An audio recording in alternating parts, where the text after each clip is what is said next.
Welcome back, everybody, to episode number 38 of Bobcat Corner. This is Stephen Vitt once again, and welcome to a special edition, if you will, of Bobcat Corner, where we're going to play a hypothetical game of the best package deal.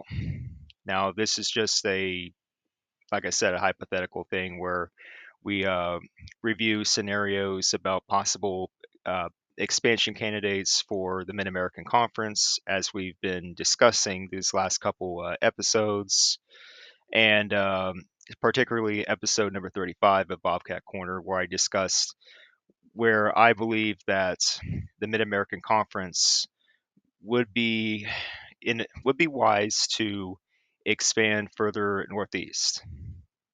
Now, with that, there have been a few uh, bumps along the road when it comes to conversations about that it shouldn't just be Northeast that the MAC should be looking at when it comes to adding new schools to their conference. And with that in mind, I came up with this little idea where everybody watching this video can play along and just determine for themselves what would be the best package deal as far as which expansion candidates they would like to add to the Mid American Conference. Let's just say that if you were the MAC commissioner, who the MAC commissioner right now is Dr. John Steinbrecher, if you were Dr. John Steinbrecher, what would you do? And obviously, the commissioners of any conference can't just do things on their own. They have to have the approval of all the schools involved in the conference. So keep that in mind. But basically, if you had the power to make a determination as to which school or schools you would like to add to your conference, what would you do? Which schools would you add? So that's just the background here that I'm providing here.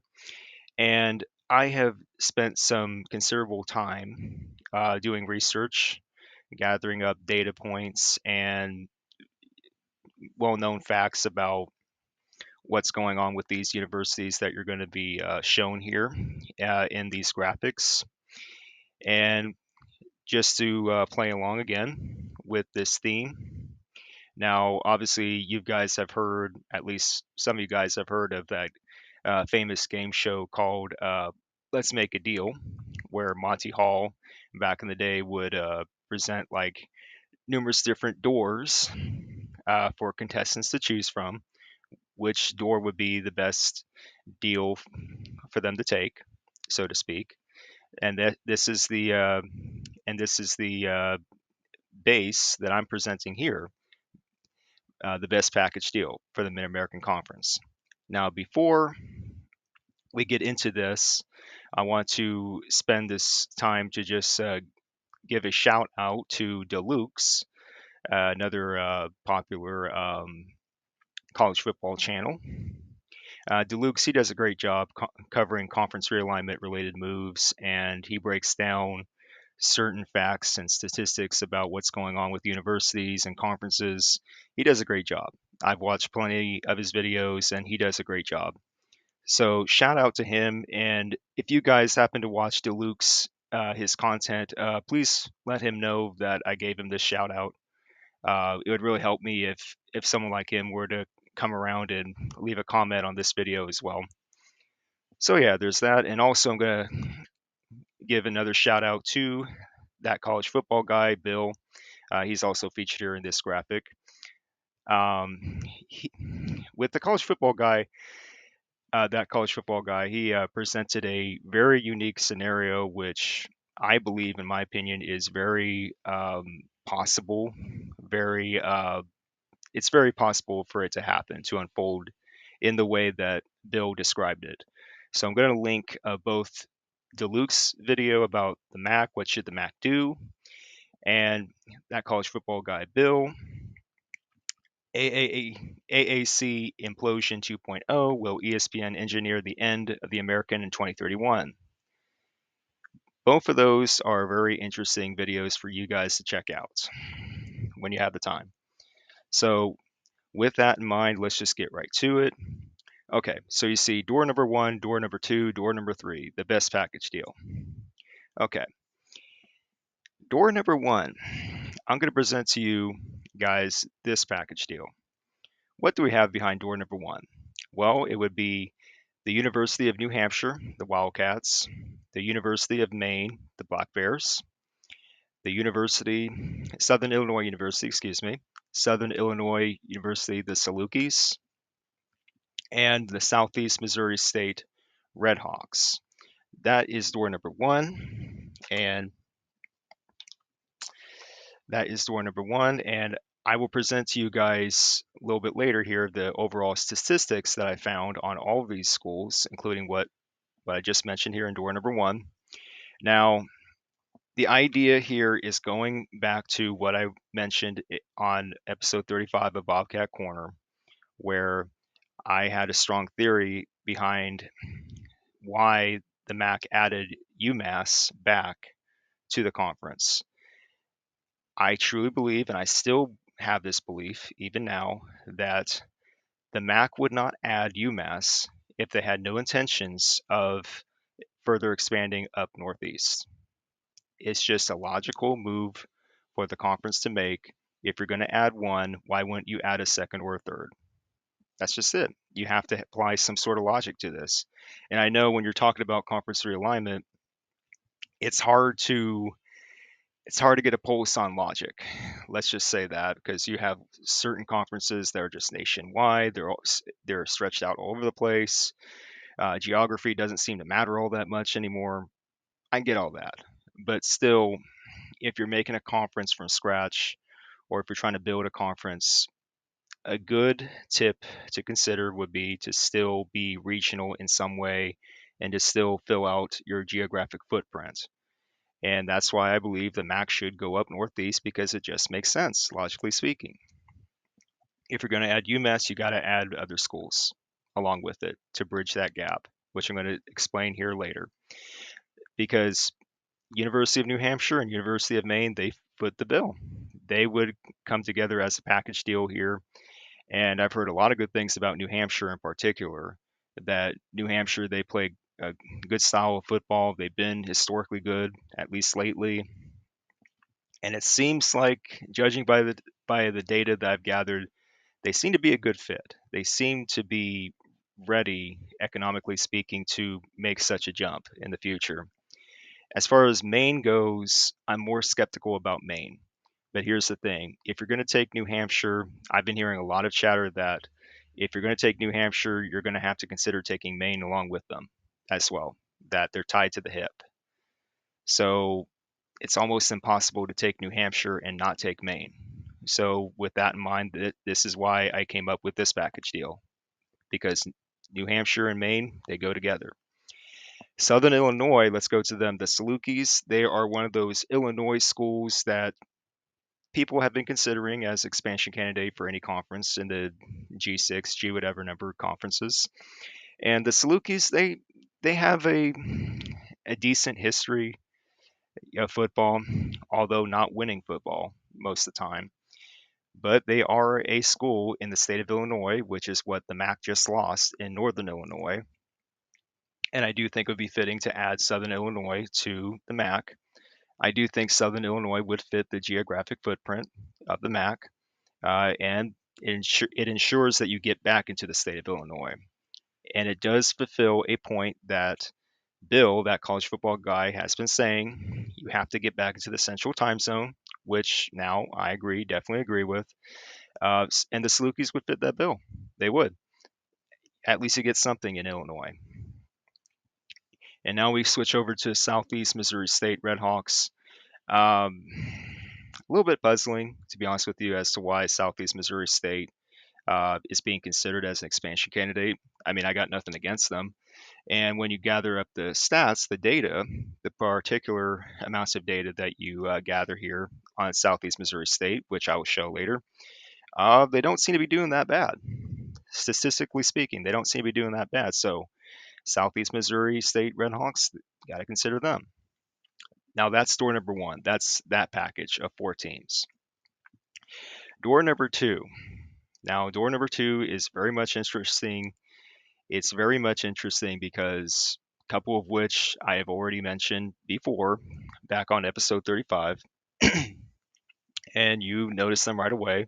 The University of Albany and the University of Rhode Island. Those two right off the bat. Um, my opinion has not changed on those two schools in particular. I still like what I see from both of them. Gathered up data on both of them.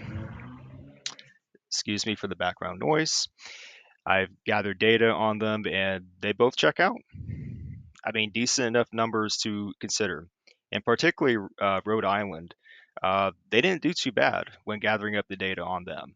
So, I mean, not extraordinary, but not bad either. So, just consider that about Rhode Island. In Albany, yes, it's kind of like back and forth with them when it comes to the data that I'm going to present to you, and duly noted when it comes to donor contributions and also ticket sales, which I'm going to get to in a minute. But yeah, Albany, I still consider Albany to be a strong candidate because logically speaking, geographically speaking, Albany fits. I'm becoming more convinced that Albany is going to be a player at the poker table, so to speak, here as the expansion candidate. And I hope they themselves consider, you know, this as well. So, yeah. And now we get over to the other two universities that have been mentioned in talks and rumors about possibly making the jump up from FCS to FBS, and one of them being Northern Iowa. Now, I've been hearing a lot of chatter lately about Northern Iowa, and again, I'm kind of puzzled by it, but it's like, okay, why does Northern Iowa want to go up? Possibly. And so I've got the data on them, and again, they did not do that badly when when pointing out certain data points. Now, the websites I use to gather my data, first of all, before we continue on here, they would be the following: knightnewhousedata.org and datausa.io. Those two websites in particular. So that's basically where I'm coming from when it comes to data. And it's as up to date as you can get. Now, I want to point out from Dalukes' video is that he points out stats and data that he's gathered all the way back to 2010, which I have no problem with, but I'm also thinking you have to be a little bit more recent than that. So I stretched it just back out to 2018. So from 2018 to 2023 at the latest, that's the kind of the data time frame that I'm going with here when I'm presenting to you the data. So Northern Iowa, they check out pretty well, judging by the stats here that they have. And Illinois State, I've heard again a lot of chatter about Illinois State, that they're a strong candidate, that they do a lot of good things, that they have a good football team, and that may be true, and that may continue to be true in the future. But there's something going on with Illinois State with these particular data points that's not adding up to me, and I'm kind of wondering why. But I'm not going to dismiss it. I included Illinois State in this package for a reason, because Illinois State, if the chatter is to be believed, that Illinois State would be considered to be a legitimate candidate for expansion. That Illinois State would most likely be that school to make that jump first. That the MAC is indeed talking to Illinois State behind closed doors, and I don't doubt that. And again, Northern Iowa and Illinois State together would fulfill that need for a central time zone school. And having both those together in this package, hypothetically speaking, would be good. So, yeah, Albany, Rhode Island, Northern Iowa, and Illinois State. That's your second package there. Door number two. Door number three. Let's get right to it. Eastern Illinois. Now, here again, another Illinois school. I know that you guys are sensing a theme here with Illinois schools, but I think it's warranted because, again, we lost Northern Illinois to the Mountain West Conference. So one would think that you have to go back to the state of Illinois to get your central time zone fulfilled. Eastern Illinois, when gathering the stats on them, the data, they did not do too badly at all either. Eastern Illinois did actually better than I thought they were going to do when when reviewing this. So Eastern Illinois could be a player here. Stony Brook Seawolves. Okay. Now I've heard some chatter about this, and again, I'm kind of skeptical about Stony Brook if they're really that viable to do this, if they really are legitimate. Now, Stony Brook is based in the New York area, and that is a plus. That's based in the Northeast. That's definitely a plus. That's why I'm considering it. But I'm also wondering if Stony Brook would really be willing to make that jump from the FCS level to the FBS level. Stony Brook, it's kind of up and down with the stats that I gathered on them. Couple of categories they did very well on, such as, for example, it says here for Stony Brook, 127.38%, and that's for donor contributions alone. That is just amazing. That's like above and beyond what you would think from a span of 2018 to 2023. So consider that. And then I threw in a curveball here, a wild card that nobody's been talking about for MAC expansion. And I don't blame you if you're not talking about it. But I figure I might as well just throw it in here. Central Arkansas. Now I know what you guys are kind of saying is like, okay, Stephen, why'd you put this school here? Well, it's out of left field, but I think it's for all the right reasons. Central Arkansas, it does fulfill the central time zone. And if you want to get to other parts of the country, if you want to expand your footprint, geographically speaking, Central Arkansas would be a nice new curveball to throw.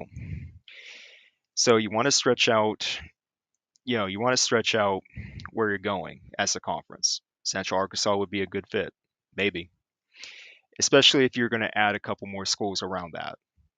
That that could be further out in the future. Central Arkansas, I've heard mumblings, I've heard rumors that Central Arkansas is considering making the jump from FCS to FBS level in the future.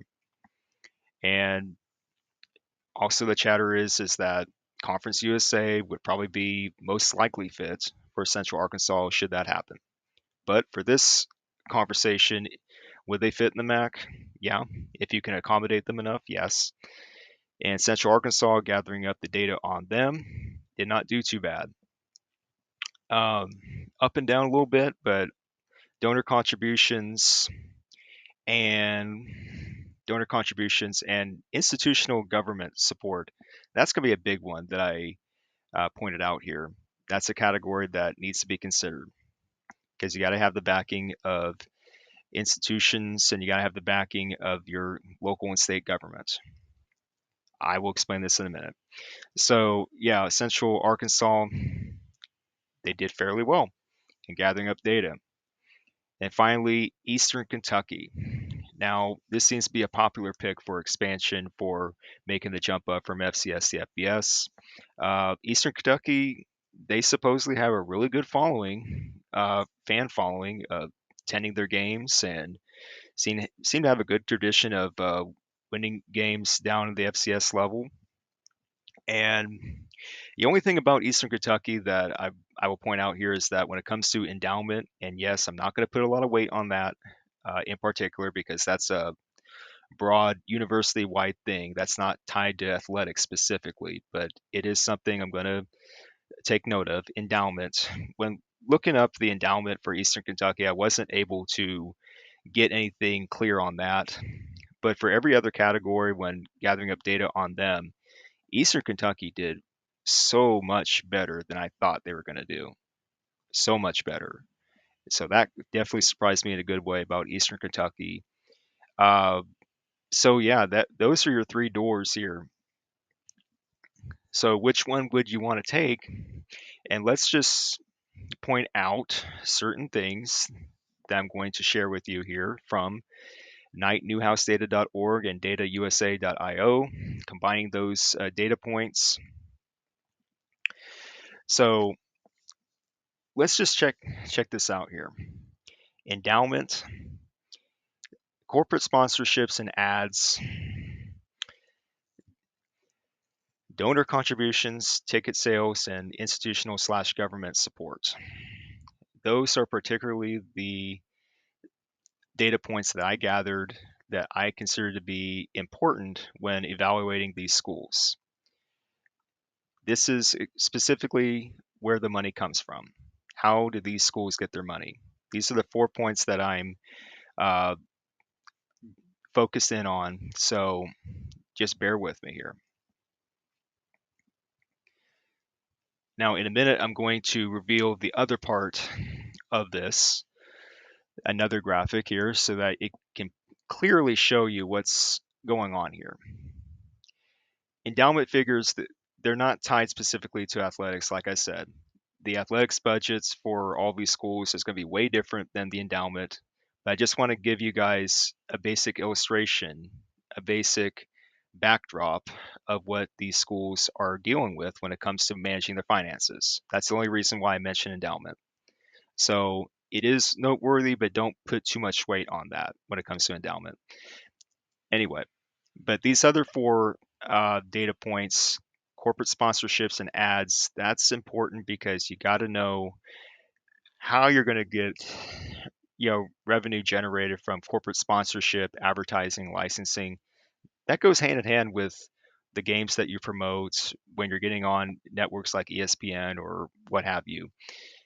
So you got to manage your finances there.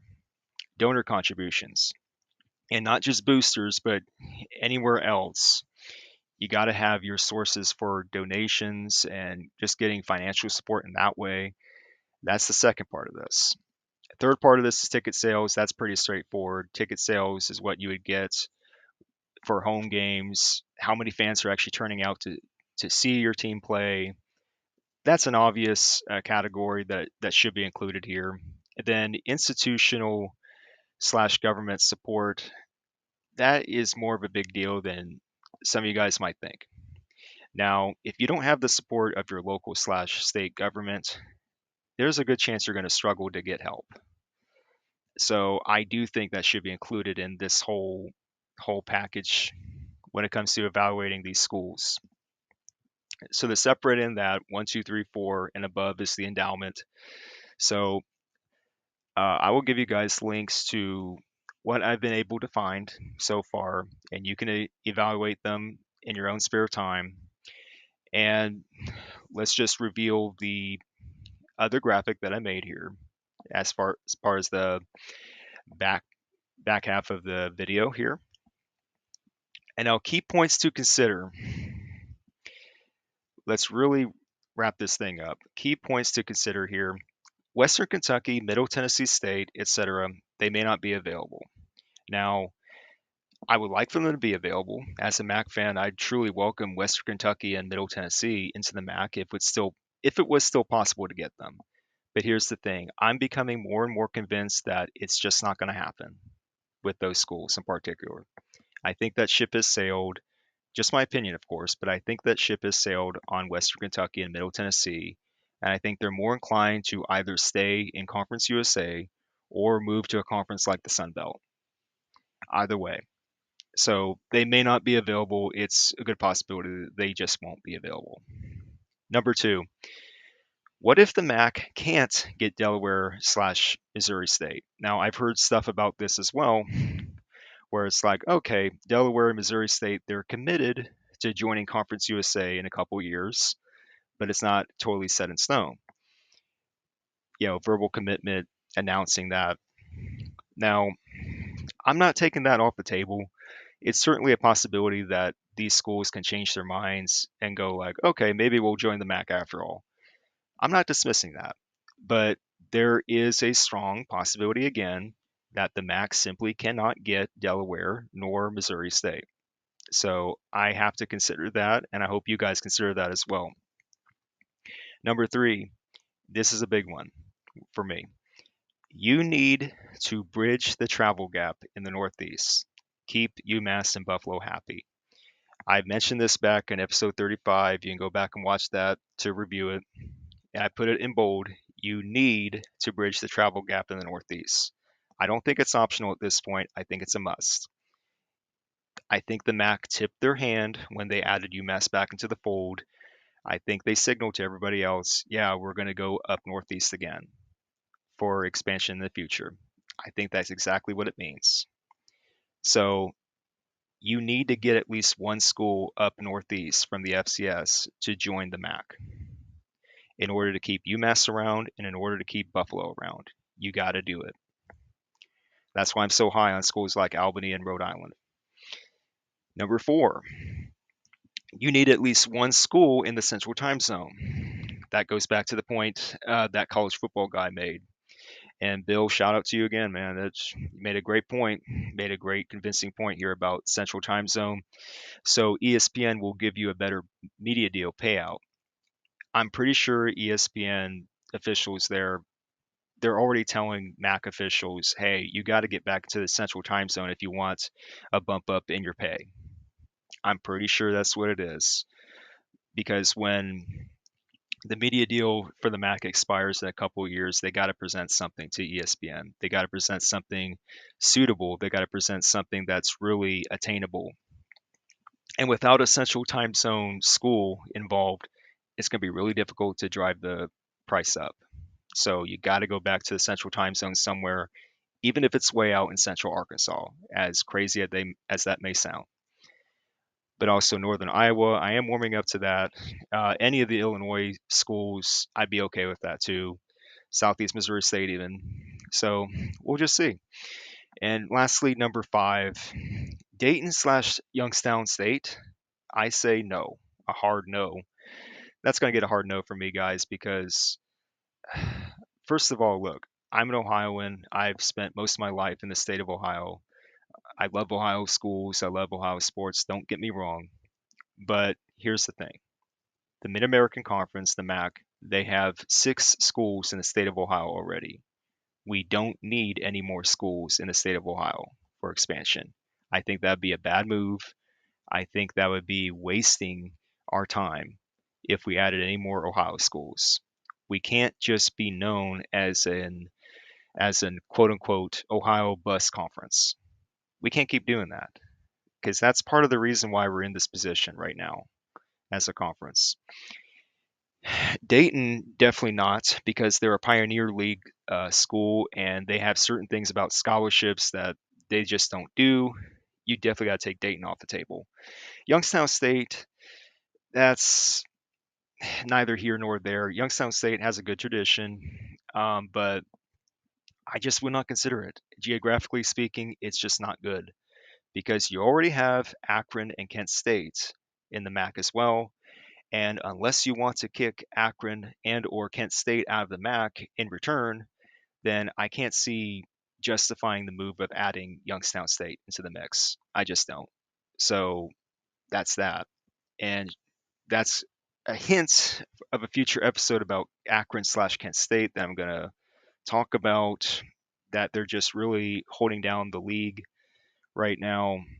I have a lot to say about Akron and Kent State right now as far as performance goes. But yeah, that's it. Just really evaluate what I presented here, guys. Just really take it all in. It will take a while to settle in as far as processing this data. Like I said, I'll give you the links for you guys to check out so you can just sort it all out for yourselves and really determine which door you would like to choose. And also check out Bill's video on possible American Athletic Conference disaster scenario. That's door number 4. If you want an alternative, you want door number 4, go with that. But what would be your door number 5 if you could pick any 4 of these 12 schools pictured here? What would be your door number 5? Post that in the comment section below. If you could pick any 4 out of these 12, I'd like to know what you guys think. Please share this video. Please like this video if you do approve of what you see here. And please post short comments, not necessarily long comments because about an algorithm. So yeah, this is Stephen Vitt presenting data and statistics about schools that possibly could be joining the MAC in the future. Let me know what you guys think. I hope you guys are having a good day, and I hope this was presented well. Have a good day and take care.